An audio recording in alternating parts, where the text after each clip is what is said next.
ఇది ఎలాగా అంటే ఈ ముందు చెప్పిన అధికరణానికి దీనికి బుద్ధి సన్నిధి లక్షణం అనేటువంటి సంగతి. అంటే బౌద్ధులతో పాటు జైన్లు కూడా ఇది బౌద్ధ మతం అనేది త్రిపురాసుర సంహారం అప్పుడు బుద్ధుడు అవతరించాడు.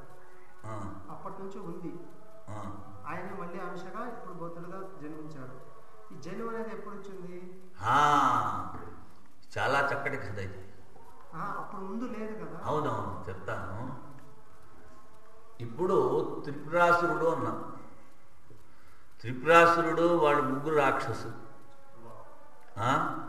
ఒకడు బంగారు కోట, ఇంకోడు వెండి కోట, ఇంకోడు ఇనుప కోట. ఇవి మూడు ఆకాశంలో తిరుగుతూ ఉండేది. వాళ్ళు అందరినీ హింస పెడుతూ ఉండేవారు. వీళ్ళందరూ వెళ్ళి శివుణ్ణి అడిగారు, అయ్యా వాడిని చంపండి అని. వాడిని చంపండి అంటే వాడు నా భక్తుడు, వాడు నన్ను పూజ చేస్తున్నాడు, వాడిని నేను ఎలా చంపేది అన్నాడు శివుడు. అది నేను చూసుకుంటానులే అన్నాడు విష్ణువు. విష్ణువు ఏం చేశాడు? నారదుడిని పిలిచాడు. నారదుడికి సహాయంగా 2-3 ఆడవాళ్ళని ఇచ్చాడు. మీరు వెళ్ళి ఈ జైన మతాన్ని ప్రచారం చేసి, జైన మతం ప్రచారం చేసి వాడి పూజలు ఆపేసేయండి అన్నాడు. వీళ్ళు ముగ్గురు వెళ్ళి ఆ ముగ్గురు రాజుని పట్టుకున్నారు. 3 కోటలు కదా, పట్టుకున్నారు. పట్టుకుని ఆ శివ పూజ ఆప్ చేసేసారన్నమాట. శివ పూజ ఆప్ చేసేస్తే ఏడాదికి ఒకసారి ఒక క్షణం ఈ 3 ఒక లైన్లోకి వస్తాయి. అప్పుడు శివుణ్ణి చెప్పి ఒకటే బాణంతో ఆ 3టిని సంహారం చేయమంటాడు. సంహారం చేసిన తర్వాత వీళ్ళిద్దరు వస్తారు. ఆడవాళ్ళు ఉన్నారే, వీళ్ళు విష్ణువు దగ్గరికి వస్తారు. అయ్యా మరి మమ్మల్ని ప్రచారం చేయమన్నావు, మేము ప్రచారం చేశాము, ఇప్పుడు మేము ఎక్కడికి పోయేది అని. మీరు కంగారు పడకండి, కలియుగం వస్తుంది, అప్పుడు మీ జైన మతాన్ని ప్రచారం చేయండి అన్నాడు విష్ణువు. ఇదంతా శివపురాణంలోనే ఎక్కడ వస్తుంది.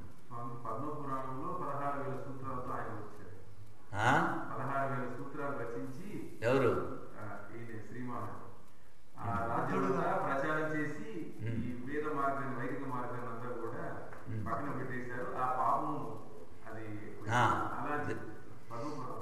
ఇక్కడ నేను చెప్పింది శివపురాణం ద్వారా. సరే, ఇప్పుడు ఏకస్మిన్న సంభవాధికరణము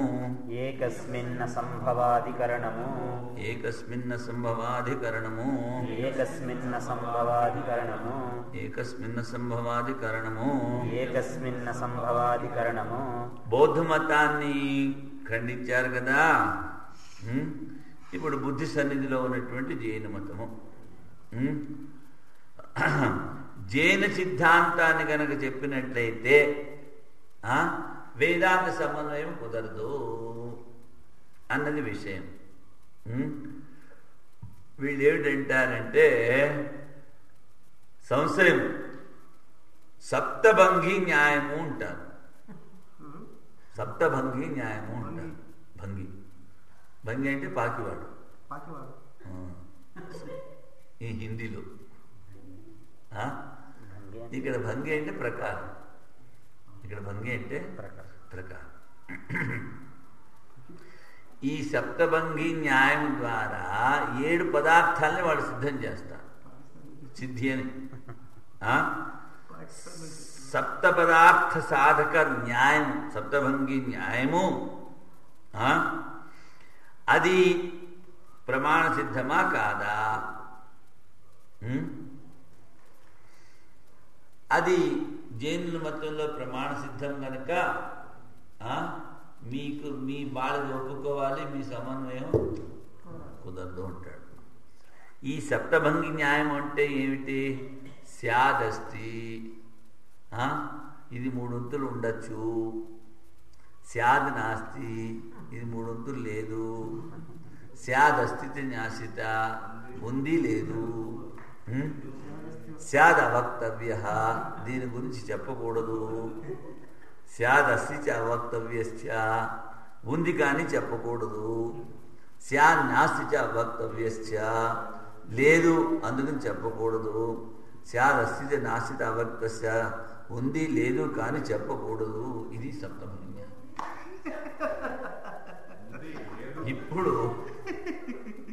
ఇప్పుడు ఇలాగ నువ్వు ప్రతి వస్తువుని విలక్షణం చేసి చూస్తే నువ్వు తింటావా, లేకపోతే లంకనాలతో మాడతావా? ఎందుకంటే ఉందా లేదా, ఉన్నదాన్ని చెప్పాలా లేని దాన్ని చెప్పాలా, ఇలాగ తర్కం చేస్తూ ఉంటాను.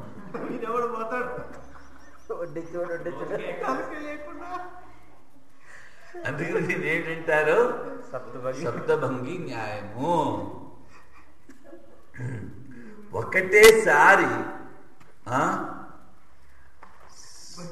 ఉన్నది లేనిది అని చెప్తున్నా కదా, సత్యము అసత్యం ధర్మములను ప్రతిపాదించేటువంటి ఈ జైన సప్తబంధ న్యాయము దుర్న్యాయము. ఒకటేసారి ఇది ఉంది ఇది లేదు అంటే ఈ అస్తిత్వము నాస్తిత్వము అనేటువంటి 2 ధర్మాలని ఒకటేసారి ప్రతిపాదించేటువంటి జైనుల న్యాయం సరికాదు. తరువాత ఇంకోటి ఏమిటి, ఎంత పెద్ద జీవుడు అంత ఆత్మ అంటాడు. ఇందులో మళ్ళీ తేడాలు ఉన్నాయి.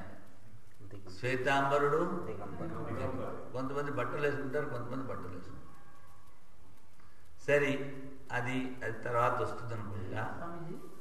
శంకరాచార్య రాసినప్పుడు ఈ వాదాలన్నీ ఉన్నాయి, అంటే బాగా ఖండించుకుంటూ పోయారు శంకరాచార్య. ఉన్నాయి, బాగా ప్రబలంగా ఉన్నాయి. అంటే ఇప్పుడు జైన్స్ ఉంటారు కదా, వాళ్ళు అంటే హింస అనేది చేయకుండా పాటిస్తుంటారు. అదే సిద్ధాంతాన్ని ఇప్పటికీ, అంటే మనం ఏవైతే ఇప్పుడు ఖండిస్తూ పోతున్నామో ఇప్పటికీ శంకరాచార్య సమయంలో కదా ఖండిస్తుంది. అదే సిద్ధాంతం అనుసరిస్తున్నారా, మళ్ళీ ఆచార్యులు వచ్చి వాళ్ళ సిద్ధాంతాలు దగ్గర అవే ఇంకా కొంచెం వాళ్ళు. ఇప్పుడు మనం ఆ మంగళాడితో గుండు గీయించుకుంటాం. ఆడవాళ్ళు మగాళ్ళు వాళ్ళు గుండు గీయించుకోరు. ప్రతి పూర్ణకి కొన్ని వెంటనే పారేస్తాం. అది ఎంత కష్టం. తరువాత పళ్ళు తోముకోరు కొంతమంది. పళ్ళు తోమితే అక్కడ ఉన్న ఏవో అక్కడ జంతువులు చచ్చిపోతాయి, పురుగులు చచ్చిపోతాయి. తరువాత చచ్చిపోయిన వాడిని కాల్చరు, పూడ్చరు, ఎక్కడో పాడేస్తారు, ఆ పక్షుల్ని తినేస్తారు. పార్సీ వాళ్ళు కూడా అలాగే చేస్తారు. ఇది హిందూ మతంలో ఎంతవరకు చెప్పారంటే జైల్ని బౌద్ధికంగా ఖండించడం సరే. ఇంకోటి ఏమిటంటే, ఇప్పుడు ఎక్కడో నువ్వు అడవిలో ఉన్నావు, అడవిలో ఏ సింహమో లేకపోతే ఏ ఏనుగో నేను వెంబడించింది. ఆ చుట్టుపక్కల చూస్తే ఇంకా దాక్కోవడానికి నీకేమో స్థలం లేదు. కానీ ఒక జైన మందిరం కనిపిస్తోంది. నువ్వు దాంట్లోకి అడుగు పెట్టద్దు, అవసరమైతే ఆ ఏనుగు తొక్కితే నువ్వు చచ్చిపో. అంత ఖండించారు ఈ జైను. ఇప్పుడు మేము అక్కడికి వెళ్ళాం. అది అక్కడ రాజస్థాన్లో వెళ్ళేది మౌంట్ ఆబు.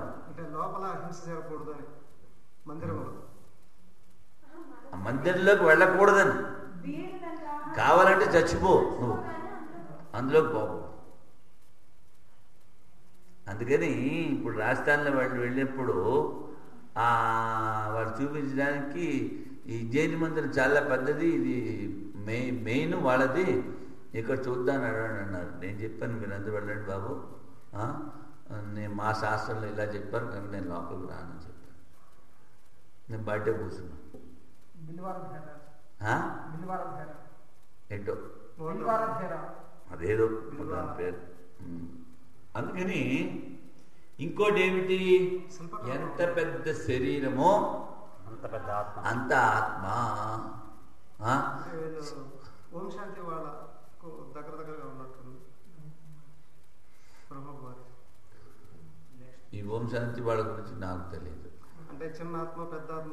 అచ్చా ఆత్మలు తర్వాత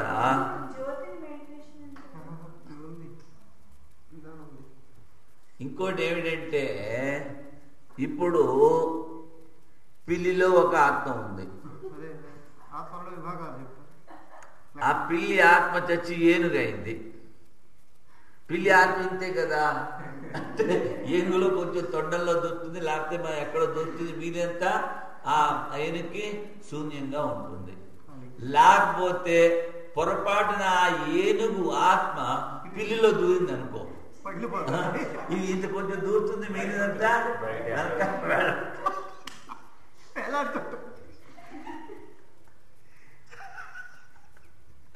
అందుకని ఈ జైన మతం సరికాదని చెప్పారు. ఈ ఒక్క విషయంలోనే సమझ ఇంకేమన్నా భేదాలు అంటే ఇప్పుడు ఇక్కడ చాలా చెప్పారు, కొంచెం ఓపికగా వినాలి మీరు. శూన్యవాదమే కదా స్వామీజీ అది కూడా. కాబట్టి ఆత్మ అనే ప్రసక్తి ఎక్కడిది? శూన్యవాదం కాదు, వాళ్ళు ఆత్మను ఒప్పుకుంటారు, ఒప్పుకుంటారు. ఆత్మ దేహ పరిమాణం ఉంటుంది. మనం సర్వవ్యాపకం అంటాం, వాళ్ళు దేహ పరిమాణము ఉంటాం. వేద ప్రమాణాన్ని అంగీకరిస్తారా స్వామి? మహావీరుడు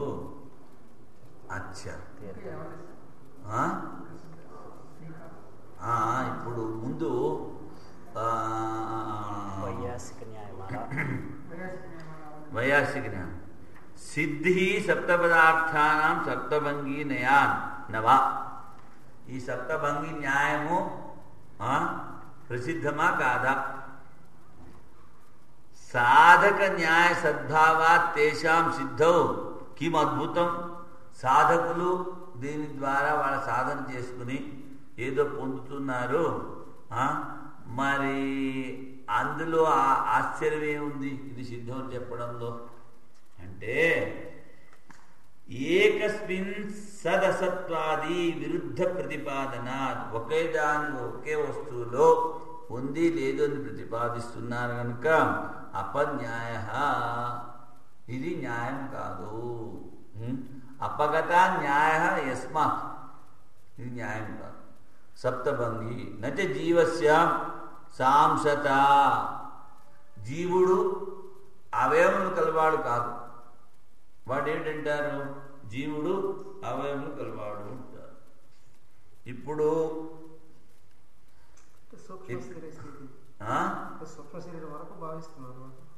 సూక్ష్మ శరీరం ఏమో మనం చెప్పలేం, కానీ ఆత్మ శరీరం ఎంత ఉంటే ఆత్మకు అవయవాలు ఉన్నాయి అంటే అది చైతన్యము, నిరాకారము, నిర్గుణము మనం అంటాం. అక్కడ దాకా వెళ్ళాలి. ఇక్కడ టీకాలో చాలా చెప్పారు, కానీ కొంచెం ఓపికగా వినాలి, లేకపోతే బోధపడదు. అర్థం కాకపోతే మళ్ళీ అడగండి, చెప్దాం. ఆర్హత మన్యంతే జైనులు జీవో అజీవశ్చేతి ద్వౌ పదార్థం. మొట్టమొదటి జీవుడు అజీవుడు. జీవశ్చేతన శరీర పరిమాణ సావయవ. జీవుడు ఏమంటే ఎవడు? శరీరం ఎంతుందో అంత జీవుడు, అవయవములు కలవాడు. అజీవ షడ్విధ, జీవుడు కానివాడు జడము 6 రకాలు. మహీధరాధే రేఖ, పర్వతాలు 1. ఆశ్రవ సంవర నిర్జర బంధ మోక్షాఖ్య 5. ఎక్కడితో తీసుకొచ్చాడు ఈ శబ్దాలన్నీ? ఆశ్రవతి అనేన జీవో విషయేషు ఇది ఆశ్రవ ఇంద్రియ సంఘాత. ఆశ్రవం అంటే ఇంద్రియ సంఘాతం. సంవృణోతి వివేకం ఇది అవివేకాది సంవరః ఆశ్రవ సంవరమైంది. నిశ్శేషేణ జీర్యతి అనేనైని కామక్రోధాది ఇది కేశలుంచన తప్తశిలారోహణాది తపో నిర్జర. చూడండి, కేశలుంచన. తర్వాత ఎండాకాలంలో బాగా వేడెక్కిన బండ మీదకి ఎక్కుతారు. ఏమిటి? తప్తశిలారోహణాదికం తప నిర్జర, అదో తపస్సు. తర్వాత ఇంకోటి ఏమిటి? మళ్ళీ మధ్యలో అంటాడు కర్మాష్టకేన ఆపాదిత జన్మ మరణ పరంపరా బంధ. కర్మాష్టకము అన్నాడు కదా. ఈ కర్మాష్టకాలు ఏమిటి అంటే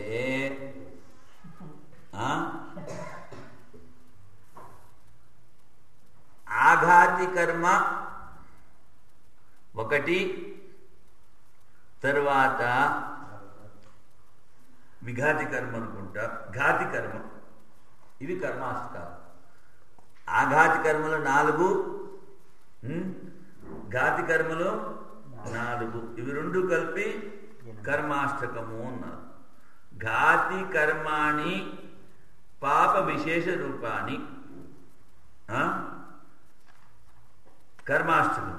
తర్వాత 4 అఘాతి కర్మాణి పుణ్య విశేష రూపాన్ని, 4 పుణ్యములతో 4 పాపములతో. ఇప్పుడు టీకాలో కూడా వాళ్ళు ఇవ్వలేదు. ఎవరి దగ్గర అయితే పుస్తకం ఉందో వాళ్ళు కర్మలు. రెండవది అఘాతి కర్మ. ఈ అఘాతి కర్మలు ఏమిటి అంటే వేదనీయము. నాకు ఆ పరతత్వము తెలుసు. తర్వాత నామికం, నాకు ఒక పేరుంది. గోత్రికం, అదేంటి?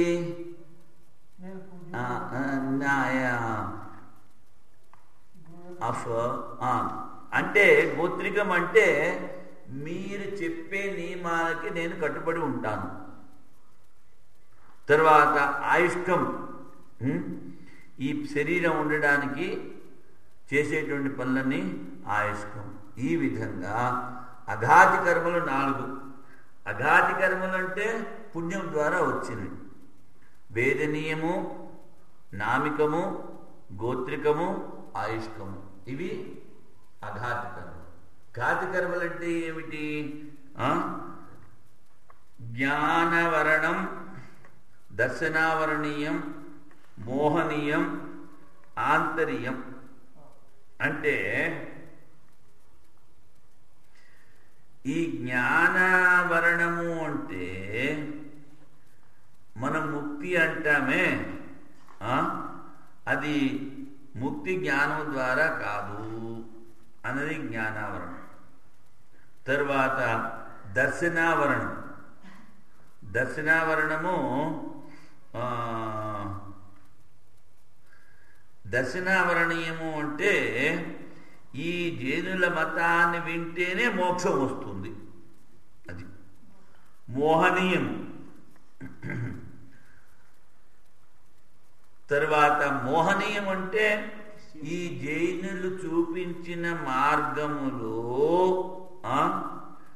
ఏమి విశేషం లేదు అనుకుంటే వాడు మోహనీయులు, అది పాపకర్మ. తర్వాత ఆంతర్యం. ఆంతర్యం అంటే మోక్షానికి ప్రతిబంధకాలు. ఈ విధంగా కర్మాష్టకాలు ఉన్నాయి అంటాడు. ఘాతి కర్మ, అఘాతి కర్మ. అఘాతి కర్మ పుణ్యము ద్వారా, ఘాతి కర్మ పాపము ద్వారా. ఈ ఘాతి కర్మలు జ్ఞానావరణము, దర్శనావరణము, మోహనీయము, ఆంతర్యము. ఇవి ఇది అయిన తర్వాత శాస్త్రోక్త ఉపాయేన తేభ్యో అష్టభ్య కర్మభ్య వినిర్గతస్య జీవస్య సతతోర్ధ్వగమనం మోక్షః. ఈ శాస్త్రంలో అంటే జైన శాస్త్రంలో చెప్పిన ఈ 8 కర్మల నుంచి ఎవడైతే బయటపడతాడో వాడికి మోక్షము. మోక్షము అంటే ఎలాగరా అంటే, ఇప్పుడు మనం తుంబి అంటాం. తుంబి అంటే తెలుసా? తుంబి అంటే ఈ బాగా ముదిరిపోయినటువంటి ఆనపకాయకి పైన ముచిక తీసేసి లోపలంతా తీసేస్తారు. బుర్ర అంటారు దాన్ని. ఆ బుర్రకి తాడి కట్టి ఆ తాడికి రాయి కట్టారనుకోండి, అది నీళ్ళల్లో ములుగుతుంది. మరి ఈ కర్మలు కనుక వాడు ఏమిటంటాడు,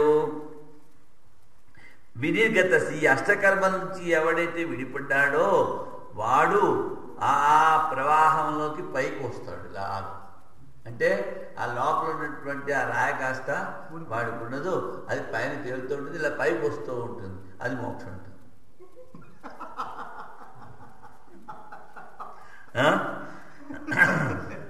అంటే కర్మభ్యో వినిర్గతస్య జీవస్య సతతో ఊర్ధ్వగమనం మోక్ష. ఎలాగా? తుంబి న్యాయం.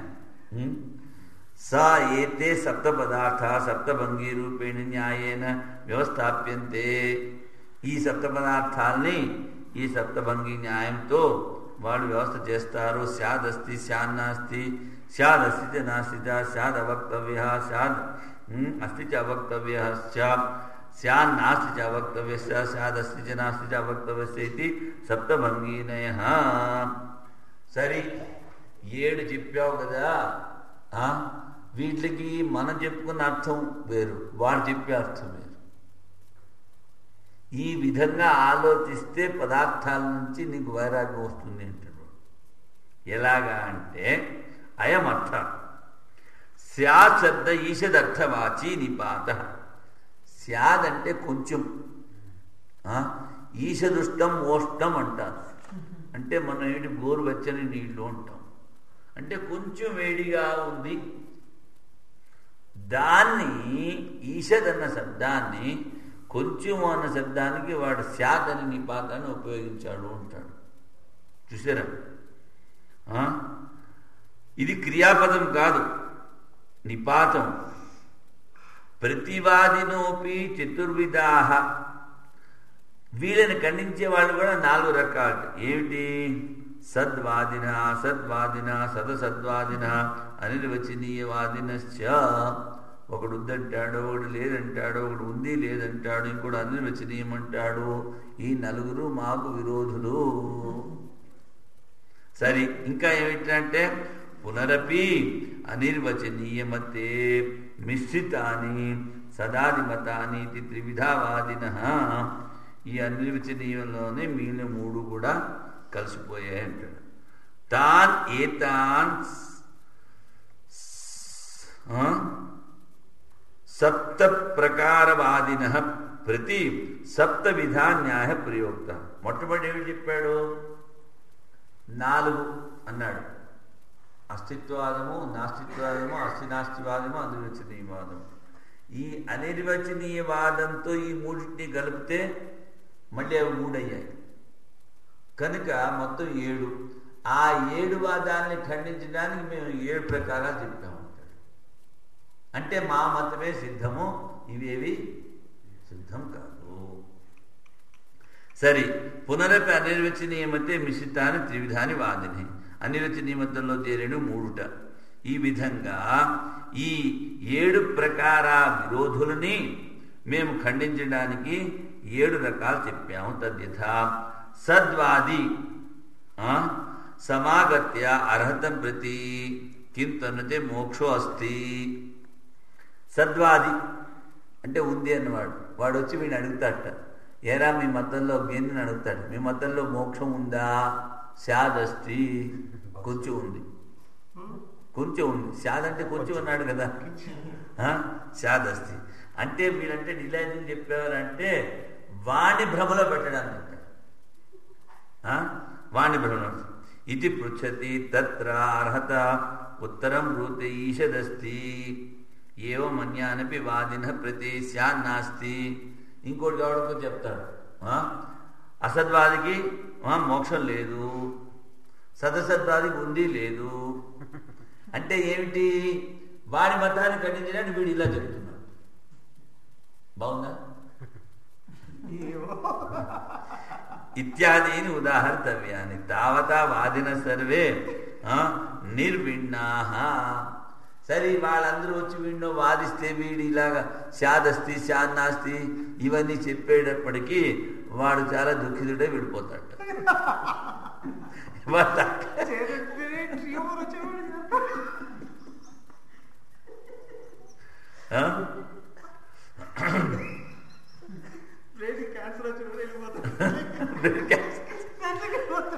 ఆ ప్రతివాది వీడిలా చెప్తే వాడు ఉత్తరం ఇవ్వట వెళ్ళిపోతుంది. అతో అస్య సప్తభంగీ రూపస్య సాధక న్యాయస్య సద్భావాన్ జీవాదీనాం సప్తపదార్థానాం సిద్ధౌ కిమత్ర ఆశ్చర్యం. అందుకని ఈ సప్తభంగి న్యాయము సాధకులకు ఉపయోగపడుతోంది కనుక ఈ 7 పదార్థాలు సిద్ధము కనుక మా మతము సిద్ధము అనడంలో ఆశ్చర్యమేముంది. ఇంతవరకు చెప్పుకొచ్చాడు పూర్వపక్షి. ఇప్పుడు సిద్ధాంతి ఏమిటి చెప్తున్నాడు చూడు. ఇతి ప్రాప్తే సప్తభంగీ రూపో అయం అపన్యాయ. ఇది న్యాయం కాదు, న్యాయాభాసము. అపగత న్యాయ యస్మాత్. ఇందులో న్యాయం అన్నది ఏమీ లేదు. ఎందుకంటే ఏకస్య జీవ పదార్థస్య సద్వాదినం ప్రతి సద్రూపత్వం. ఇప్పుడు ప్రతిపక్షి ఒకటే కదా మనిషి. ఒకడే మనిషికి నువ్వేమిటి చెప్తున్నావు? 7 రకాలుగా చెప్తున్నావు. అందుకని ప్రతి సద్రూపత్వం అసద్వాదినం ప్రతి అసద్రూపత్వం ఇది ఏవం ఆది విరుద్ధ ధర్మ ప్రతిపాదకత్వా. ఎవడైతే సద్వాదం వాడికి ఉందంటున్నాం, కొంచెం ఉంది మోక్షం. ఎవడైతే నాస్తికుడో వాడికి లేదంటున్నాం. అంటే ఒకే ధర్మాన్ని నువ్వు 2 రకాలుగా చెప్తున్నావు. ఒకటి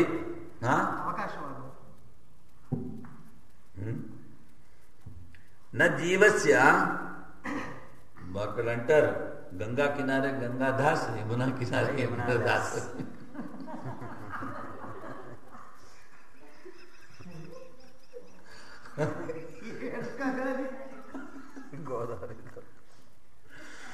నచ జీవస్య సావయవత్వం యుజ్యతే.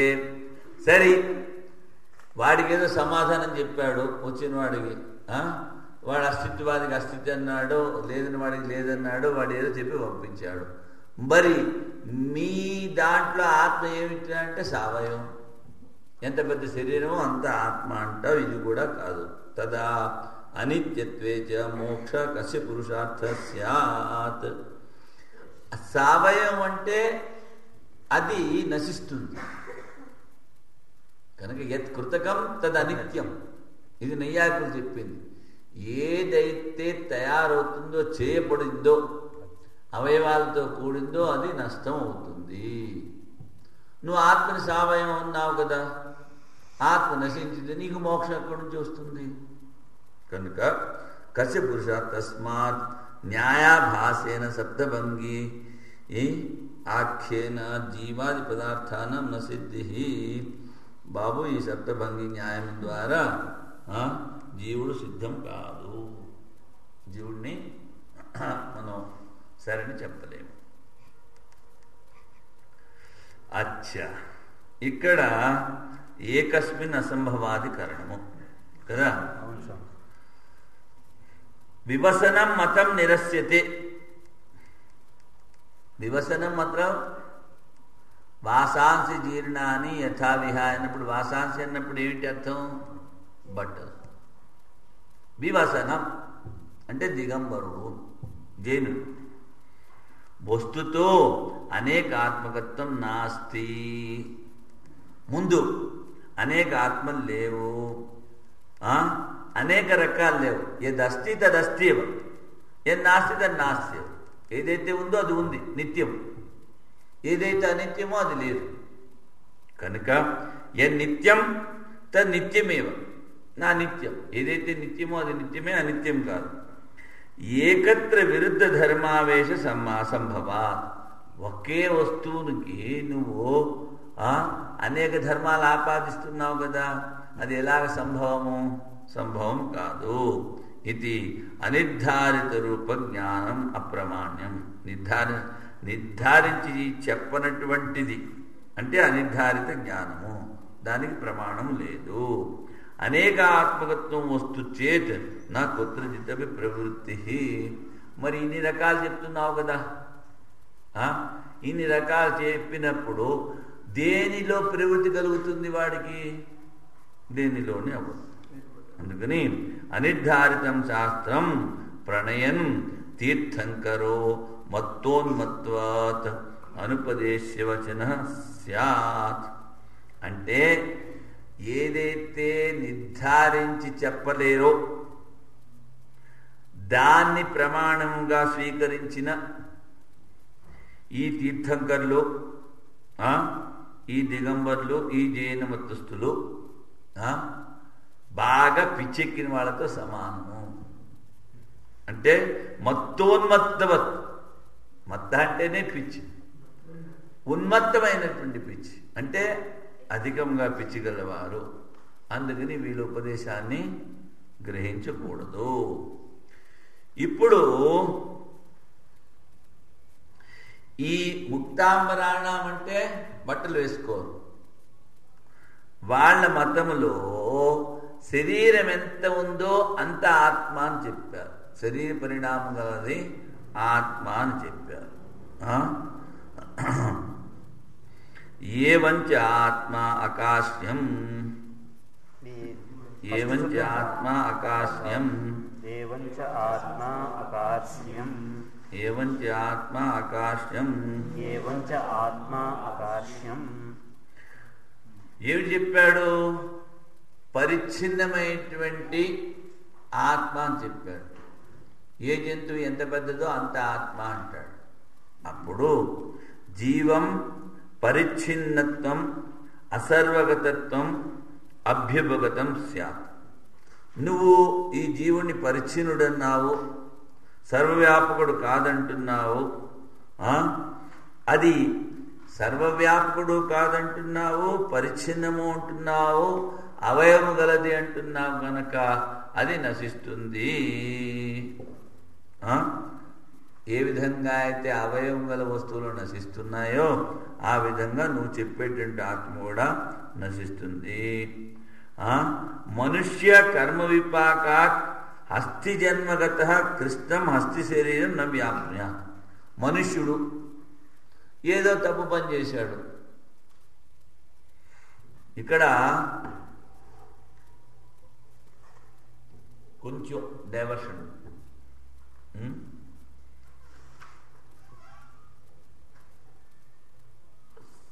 ఆంజనేయ స్వామి విద్య ఎవరి దగ్గర నేర్చుకున్నాడు? సూర్య భగవానుడు. సూర్యుడి కొడుకులు ఎంతమంది? సుగ్రీవుడు, ఇద్దరు, యమధర్మరాజు, శని. శని. యమధర్మరాజుని నరకానికి అధిపతిగా చేశారు. శనికి ఏమి పోస్ట్ ఇవ్వలేదు ముందు. వాడు రోజు గొడవ పెడుతూ ఉంటాడు.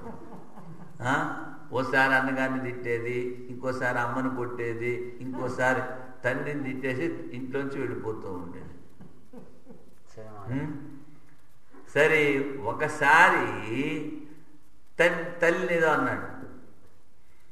ఆవిడ గుడ్డు కరపెట్టి కాలు కొట్టేసింది. అందుకని ఈ శనిదేవుడు కుంటివాడు.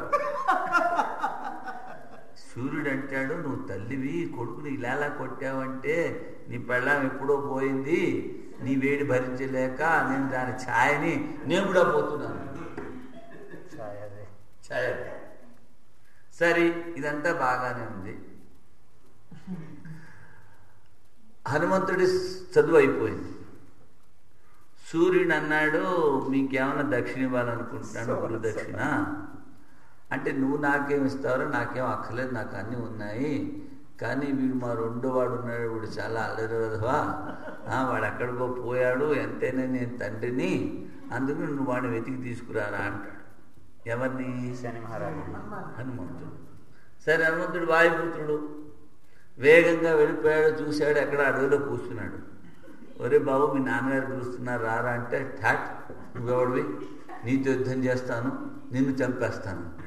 ఎవడు శని? ఓహో అలాగా నాయన, చిన్నప్పుడే నేను విరాట్ వేషంలో ఉండి నీ అయ్యని మింగేశాను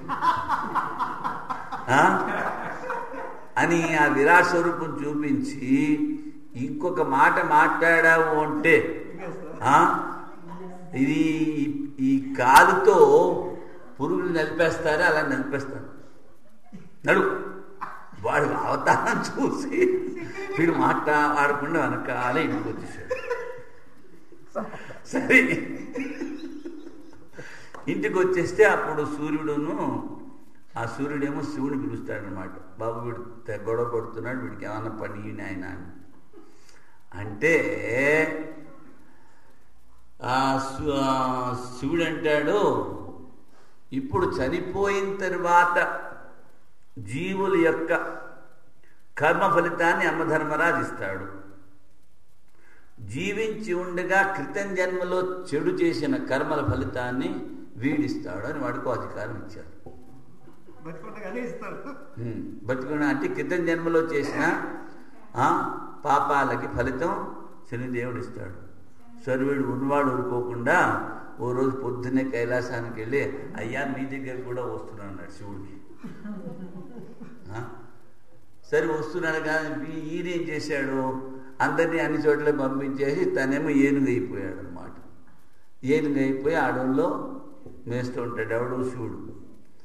మరి శివుడికి పాపం ఎందుకు వచ్చింది అంటే, ఆ దక్ష ప్రజాపతి యజ్ఞంలో ఏమీ పాపం ఎరగని వాళ్ళని కూడా వాడి చేత వీరభద్రుడి చేత చంపించాడు కనుక పాపం వచ్చిందంటారు. తర్వాత కొన్ని రోజులు అయిన తర్వాత మళ్ళీ వచ్చి కైలాసంలో ఎరా నువ్వు రాలేదేమిట్రా అంటాడు. అయ్యా నేను వస్తున్నానని చెప్పాను, ఇంతే చాలా, అందుకని మీరు అన్ని వదిలిపెట్టేసి అడవిలో ఏనయ్యారు అంటాడు. అది కాంటెక్స్ట్. ఇక్కడ వీడు అంటున్నాడు ఏమిటి, మనిషి ఏనుగయ్యాడు అనుకో అంటే ఆ తొండం ఎంత ఉందో అంతే వాడు మనిషి, వాడు ఆ చైతన్యం ఉంటుంది, మిగిలినంతా జడంగా ఉంటుంది. అందుకని నీ మతము అవయవము, పరిచ్ఛిన్నము, అసర్వగతము అని చెప్పేటువంటి నీ యొక్క మతము సరికాదు. అనిత్యత్వ ప్రసక్తి మనుష్య కర్మ విపాకాత్ హస్తి జన్మగత కృష్ణం హస్తి శరీరం న వ్యాప్నుయాత్. తర్వాత ఏకస్మిన్ జన్మని కౌమారాదిషు దోష సమానం. వాడు చిన్నకురు వాడు ఇంత ఉంటాడు అంటే వాడు ఆత్మ ఇంతే ఉంటుంది. వాడు పెద్దాడయి 16 ఏళ్ళ వాడైతే ఆత్మ అక్కడే ఒకటే చోటు ఉంటుందా? ఇలాంటివన్నీ వస్తాయి నాయన, అందుకని నీ మతం సరికాదు. తర్వాత నచ పర్యాయాదపి అవిరోధో వికారాదిభ్యః నచ పర్యాయాదపి అవిరోధో వికారాదిభ్యః నచ పర్యాయాదపి అవిరోధో వికారాదిభ్యః. నువ్వు ఆత్మని అవయవులతో కూడినది అంటున్నావు. ఇప్పుడు స్థూల శరీరం ఉంది, సూక్ష్మ శరీరం ఉంది, ఒకదాని తర్వాత ఒకటి ఏర్పడినప్పటికిన్నూ ఉపగమ అపగమభ్యాం అంటే సూక్ష్మ శరీరము చిన్నదని చెప్తావు, ఆ సూక్ష్మ శరీరంలో ఉండేటువంటి ఆత్మ, స్థూల శరీరంలో ఉండేటువంటి ఆత్మ పెద్దదంటావు, లేకపోతే ఆత్మ పెరుగుతోంది తరుగుతోంది అంటాం. అంతే కదా. చిన్నప్పటి నుంచి వాడు పెద్దవాడు అవుతున్నాడంటే ఆత్మ పెరుగుతుందా? ఉపగమం నా దోషిచ్చేన్న వికారాది దోష ప్రసంగా. ఏదైతే మారుతూ ఉంటుందో అది అనిత్యం. నేను చెప్పాము, ఈ changing thing is never permanent. అందుకని తర్వాత కర్మాష్టకములతో కూడినటువంటి ఈ జీవుడు అలాభువత్ బుర్ర సంసారే నిమగ్నస్య, వాడు సంసారంలో ఉన్నాడు. బంధనోచ్ఛేదాత్ ఊర్ధ్వగమనం భవతీతి. వాడికి బంధనం కనుక రాయి కట్టాము, నీళ్ళలోకి వెళ్ళిపోయింది, ఆ తాడు కోసేస్తే రాయితో కనెక్షన్ వాడు పైకి వస్తాడు అని చెప్పాం. భవతీతి త్వదీయే బంధమోక్ష అభ్యుపగము బాధ్యత. ఎందుకని? అవయవము గల ఆత్మ అన్నాం. అవయవము గలది ఏదైతే ఉందో అది నశిస్తూ ఉంది. నశించిన దానికి బంధం ఏమిటి, మోక్షం ఏమిటి? కనుక నువ్వు చెప్పేది సరికాదు. అంత్య అవస్థితేశ్చ ఉభయ నిత్యత్వాద్ అవిశేషః అంత్య అవస్థితేశ్చ ఉభయ నిత్యత్వాద్ అవిశేషః అంత్యస్య మోక్షావస్థ భావినే. అంత్యం అంటే మోక్షాభావం. నిత్యేన అవస్థితి ఇష్టం ముక్తాంబరాణ. ఈ మోక్షము నిత్యము అని వాళ్ళు అనుకుంటారు. తద్వత్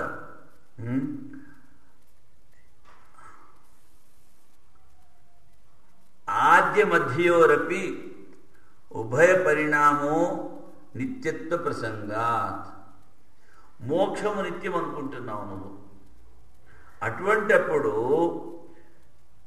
మొదలు మధ్యమము అంటే పుట్టుక తర్వాత స్థితి, ఇవి రెండు కూడా నిత్యత్వం కావాలి. ఎందుకంటే అవిశేష. అంతిమ పరిమాణం స్థిరముగా ఉంటుంది అంటున్నాం. అంటే అంతిమ పరిమాణము మోక్షము పరిమాణము అది స్థిరంగా ఉంటుంది, మోక్షం నిత్యము అంటున్నావు కనుక మొదటిది మధ్యది కూడా నిత్యము స్థిరము కావాలి. తరువాత అప్పుడు నువ్వు మహత్పరిమాణాన్నైనా స్వీకరించు, లేకపోతే అనుపరిమాణాన్నైనా స్వీకరించు. ఆత్మ సర్వవ్యాపకము ఒకటి. అలా స్వీకరించకుండా నువ్వు మధ్యమ పరిమాణాన్ని స్వీకరించినట్లయితే అది ఆ మతము అసంగతము. కనుక ఈ జైన మతము సరికాదు. సప్తబంధి న్యాయము, దాని తర్వాత పత్యధికరణము. ఇవాళంతా ఎంతో కష్టపడి మొత్తానికి 2 పేజీలు అయినట్టున్నాయి. 2 పేజీలు కూడా పూర్తిగా కాలేదు. ఒక పేజీ అయింది అంతే. ఏదో కానీ చూద్దాం.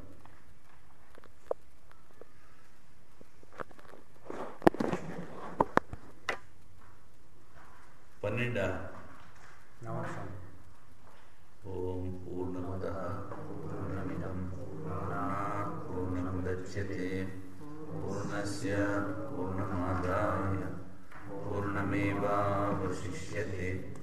ఓం శాంతి శాంతి శాంతి. శంకరం శంకరాచార్యం కేశవం బాదరాయణం సూత్రభాష్యకృతౌ వందే భగవంతౌ పునః పునః. ఈశ్వరో గురురాత్మేతి మూర్తిభేద విభాగినే వ్యోమవద్వ్యాప్తదేహాయ దక్షిణామూర్తయే నమః. ఓం శాంతి శాంతి శాంతి. మొదటి రోజున రెండో రోజున మనం చెప్పుకున్నాం. ఒకరోజు వేదాంతం కనుక విన్నట్లయితే 6 సంవత్సరాలు 8 నెలలు చేసిన కృత్య చాంద్రాయణ వ్రత ఫలితము లభిస్తుంది. దానికి ఇక్కడ శ్లోకం దొరికింది. దినే దినేషు వేదాంత శ్రవణాత్ భక్తి సంయుతాత్ గురు శుశ్రూషయా లబ్ధాత్ కృత్యాసీతి ఫలం లభేత్. దినే దినేషు వేదాంత శ్రవణాత్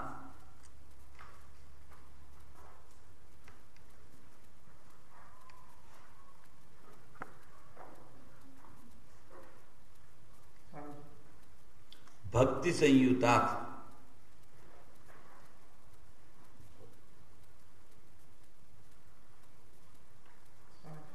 గురు శుశ్రూషయ లబ్ధాత్ గురు సేవ వలన దొరికింది.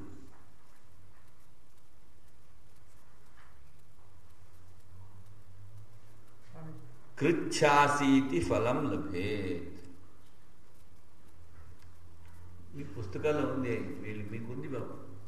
కృచ్ఛాసీతి ఫలం లభేత్ అంటే కృచ్ఛ చాంద్రాయణ వ్రతం అంటే చెప్పాను కదా, ముందు ఆవుకి ఆ ధాన్యం పెట్టి అది పేడ ద్వారా వచ్చిన ఆ ధాన్యాన్ని దంచుకుని పాడ్యం రోజున ఒక ఉండ. ఆ ఉండ అంటే ఇంత పెద్ద ఉండ కాదు, చేతికి పట్టేంత ఉండ. అలాగే ద్వితీయ రోజున 2, 3 అలా 15 పెంచుకుంటూ ఉండాలి. మళ్ళీ 15 ఇలా ఒక నెల చేస్తే ఒక కృచ్ఛ చాంద్రాయణ వ్రతము ఉంటారు. అలాగే 80 వ్రతాలు చేసిన ఫలితము వేదాంత శ్రవణం ద్వారా. 80 వ్రతాలంటే 6 సంవత్సరాలు 8 నెలలు వేదాంతం కనుక వింటుంటే భక్తి సంయుత గురు శుశ్రూష కృత్యాసీతి. దినే దినేషు వేదాంత శ్రవణాత్ భక్తి సంయుతాత్ గురు శుశ్రూషయా లబ్ధాత్ గురు శుశ్రూషా లబ్ధాత్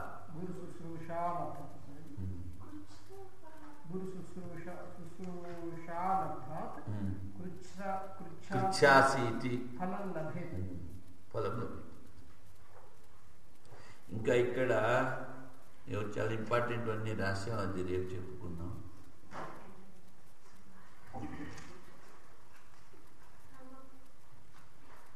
గాయతి వనమాలి గాయతి వనమాలి మధురం గాయతి వనమాలి మధురం గాయతి వనమాలి గాయతి వనమాలి గాయతి వనమాలి మధురం గాయతి వనమాలి మధురం గాయతి వనమాలి పుష్పసుగంధి సుమలయ సమీరే పుష్పసుగంధి సుమలయ సమీరే. 130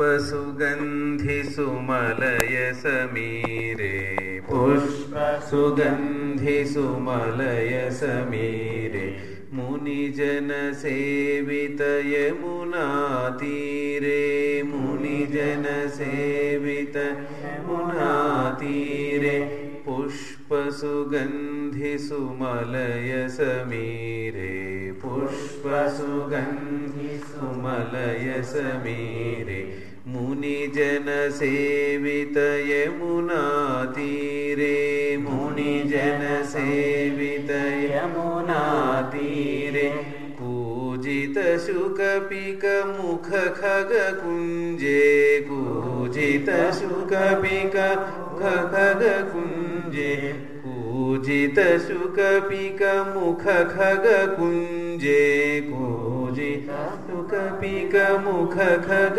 కుంజే కుటిలాలక బహునీరద పుంజే కుటిలాలక బహు నీరద పుంజే గాయతి వనమాలి గాయతి వనమాలి మధురం గాయతి వనమాలి మధురం గా गायति वनमाली तुलसीदाम विभूषणहारी तुलसीदाम विभूषणहारी जलज भवस्तुत सद्गुणशौरी जलज भवस्तुत सद्गुणशौरी तुलसीदाम विभूषणहारी तुलसीदास विभूषणहारी जलज भवस्तुत सद्गुणशौरी जलज भवस्तुत सद्गुणशौरी परमहंस हृदयोत्सवकारी परमहंस हृदयोत्सवकारी परिपूरित मुरलीरवधारी परिपूरित मुरलीरवधारी परमहंस हृदयोत्सवकारी परमहंस हृदयोत्सवकारी परिपूरित मुरलीरवधारी परिपूरित मुरलीरवधारी